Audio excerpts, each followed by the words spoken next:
Takutnya apa, nanti kegemukan, si burung susah mengeluarkan telur atau egg beating gitu ya. Bukannya kita pelit sama keroto, cuma kita harus menyesuaikan juga gitu ya.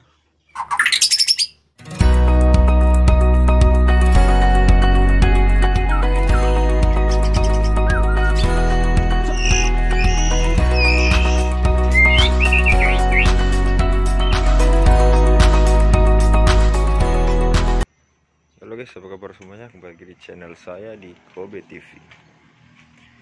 Pagi hari ini seperti biasa, kita mau ngasih makan murai batu. Sebelumnya saya mau siapkan airnya dulu.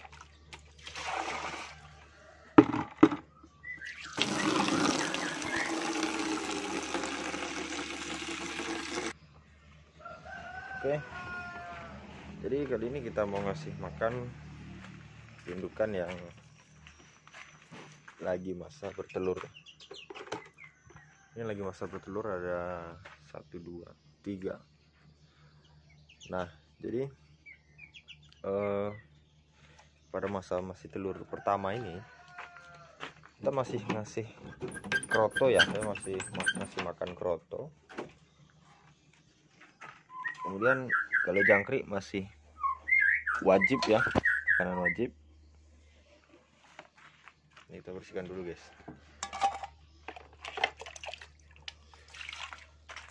Sebenarnya di masa bertelur ini kita bisa ngasih makan cacing, bisa ya, ulat Hongkong bisa juga, kemudian kroto.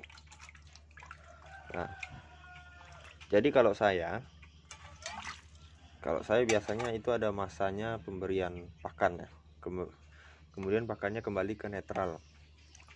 Kembali ke netral itu maksudnya adalah pakan itu hanya jangkrik saja ya, tidak menggunakan pakan-pakan yang lain seperti kroto, cacing, dan pakan tambahan yang lainnya ya. Nah, kapan kita kembali ke normal ya, memberi makan yang normal itu. Nah, jadi itu pada saat dia udah mulai bertelur pertama dan kedua ya. Nah, jadi sebelumnya Anda juga harus tahu tipe-tipe murai batu Anda gitu. Harus Anda pelajari tipenya. Jadi bukan tipe karakter aja, tapi tipe apa tipe ya, kira-kira tipe aja lah.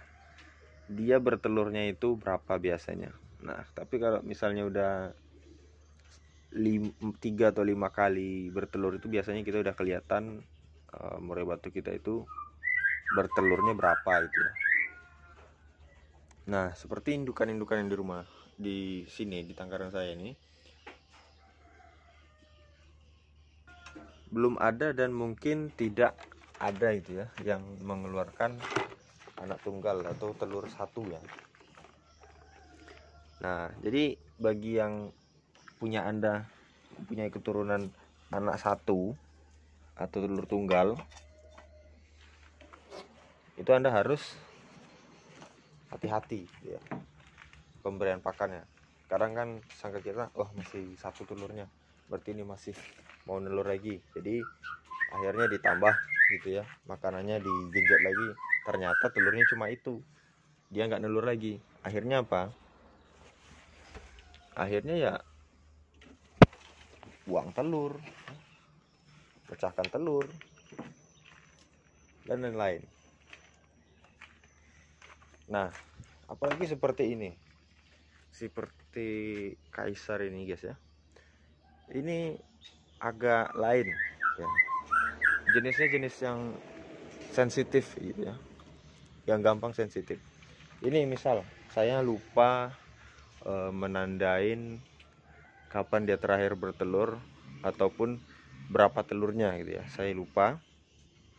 Nah, kalau saya salah ngasih makan, ini biasanya dia langsung buang telurnya atau mecahkan telurnya ya.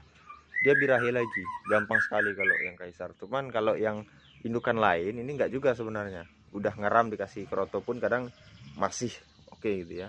Nah cuma kadang kita mendapatkan indukan yang gampang sensitif.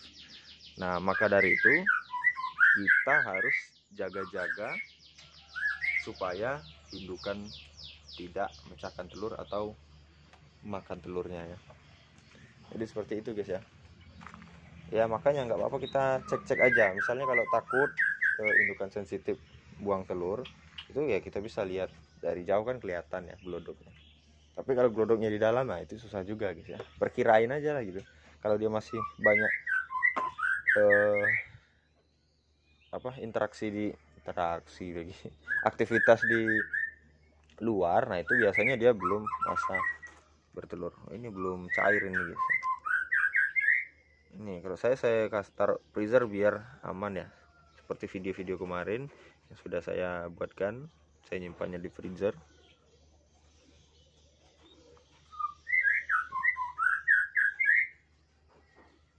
Jadi untuk kroto itu secukupnya ya.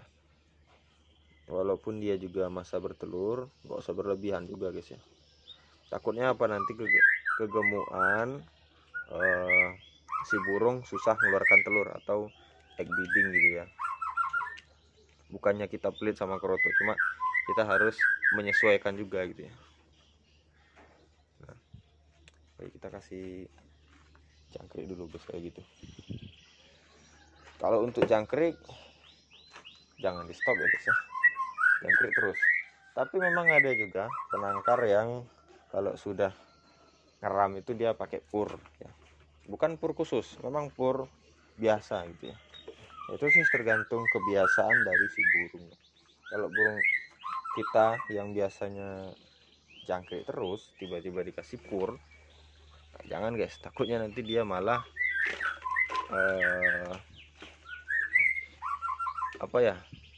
heboh, takut. Oh bentar guys, saya ragu ini jangkrik, jangan-jangan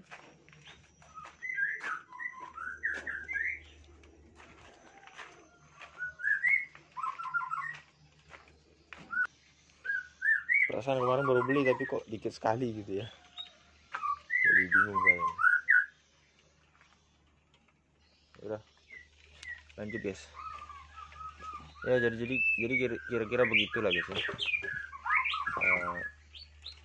Jangan terlalu mengikuti cara orang ya, termasuk cara saya gitu.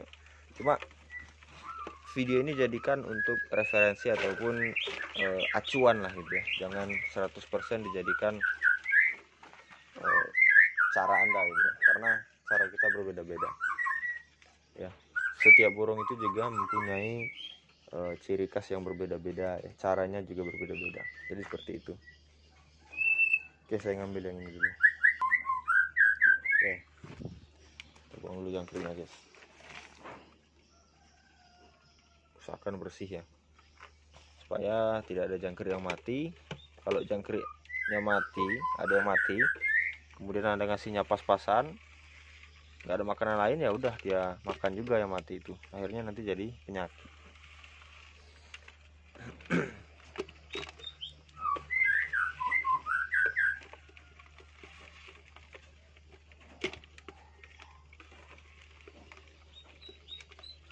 Ini kebanyakan guys.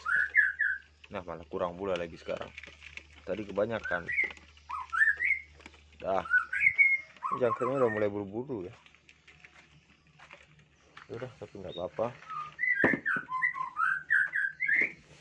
Karena yang sudah berbulu seperti ini biasanya indukan kurang suka pertama. Yang kedua, dia kalau impit-impitan itu gampang mati gitu.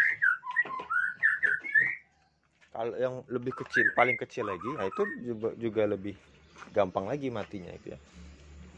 Nah itu yang sedang lah.